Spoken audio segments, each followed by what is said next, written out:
ব্রাহ্মণবাড়িয়ার টিকিট কালোবাজারি আপোষের পরও সিন্ডিকেটের দৌরাত্ম্য বাড়ছেই। ব্রাহ্মণবাড়িয়া রেল স্টেশনকে কেন্দ্র করে গড়ে ওঠা টিকিট কালোবাজারি সিন্ডিকেটের বিরুদ্ধে প্রতিবাদ করেই মামলার শিকার হওয়া ছাত্ররা আপোষ করতে বাধ্য হলেও এতে সমস্যার সমাধান তো দূরের কথা, বরং সিন্ডিকেটের দৌরাত্ম্য আরও বেড়ে গেছে। মাসখানেক আগে টিকিট কালোবাজারির বিরুদ্ধে এক মানববন্ধনে অংশ নেওয়া শিক্ষার্থীরা সিন্ডিকেটের সদস্যদের হামলার শিকার হন। তারা আইনের আশ্রয় নিলে একজন গ্রেফতার হয়, কিন্তু রাজনৈতিক সংশ্লিষ্টতার কারণে স্থানীয় সিনিয়র নেতাদের মধ্যস্থতায় শেষ পর্যন্ত ছাত্রদের আপোষ করতে বাধ্য করা হয়। আপোষের পর অনেকেই আশাবাদী ছিলেন যে পরিস্থিতির উন্নতি হবে, কিন্তু বাস্তবে দেখা গেল উল্টো চিত্র।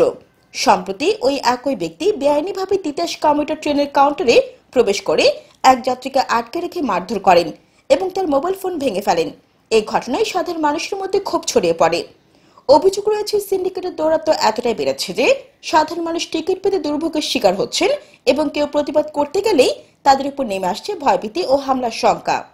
এদিকে আপোষের মধ্যস্থতাকারী সিনিয়র নেতারা এ বিষয়ে কি বলবেন তা নিয়ে প্রশ্ন উঠেছে।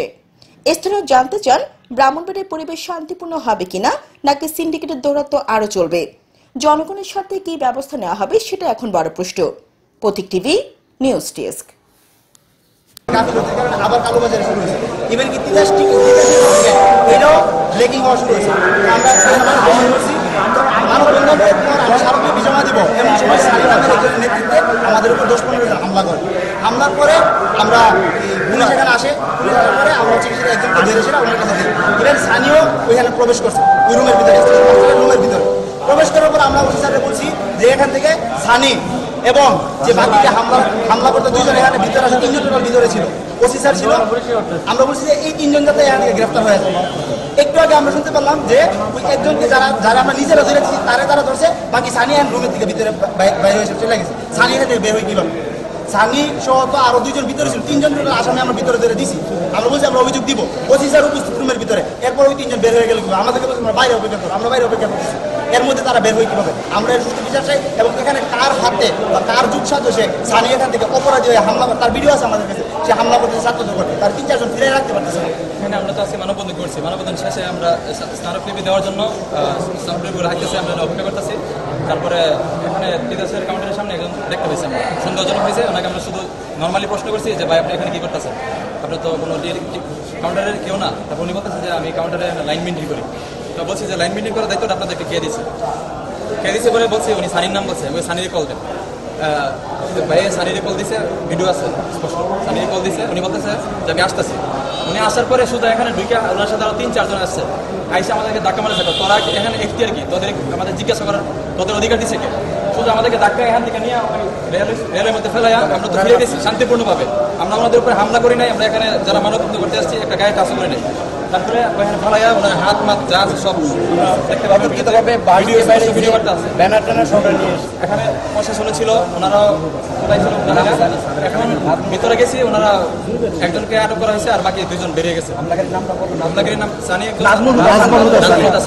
ওনার ছবি ভিডিও স্পষ্ট আছে, উনি যে হামলা করছে আমাদের উপরে এগুলো স্পষ্ট প্রমাণ আমাদের কাছে আছে।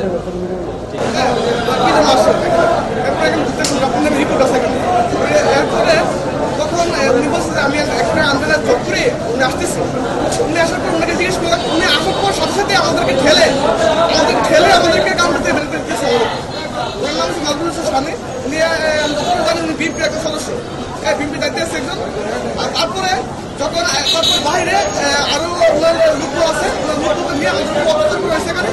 সাথে আমাকে স্টেশন থেকে আমাকে নিচে পালানো দেওয়া হয়েছে।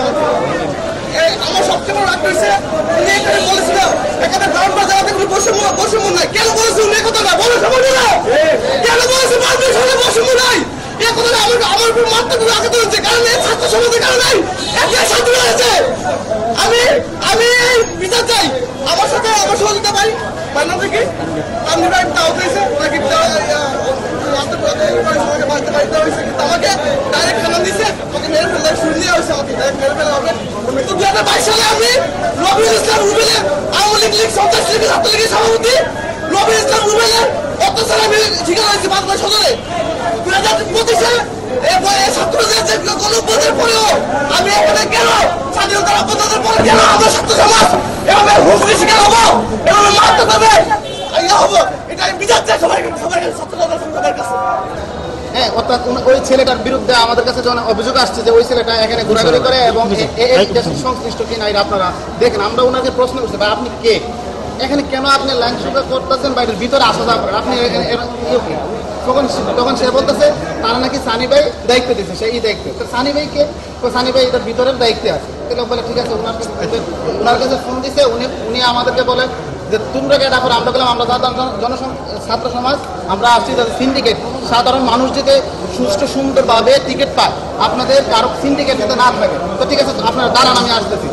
উনি আসছে, আসার পরেই শুরু আয়াসেরা, ওনারা অনেকবার বলছি, ওনাকে আমরা হাত জুড়ে বলছি ভাই আপনি কথা বলেন, আপনি হোস্টিং করেন। আয়াসের মানে দুমদার একটা শুরু করে এক ধরনের মাইকিং শুরু করে দিচ্ছে। এমনকি একটা ছেলেরে আমাদের এক সাথীরে ওইখানে নিয়ে আসেরা একটা ইয়ে দিয়ে কুত্তে একবার হত করা একবার প্ল্যান করে লেগেছে। তো এই সমস্ত বিষয়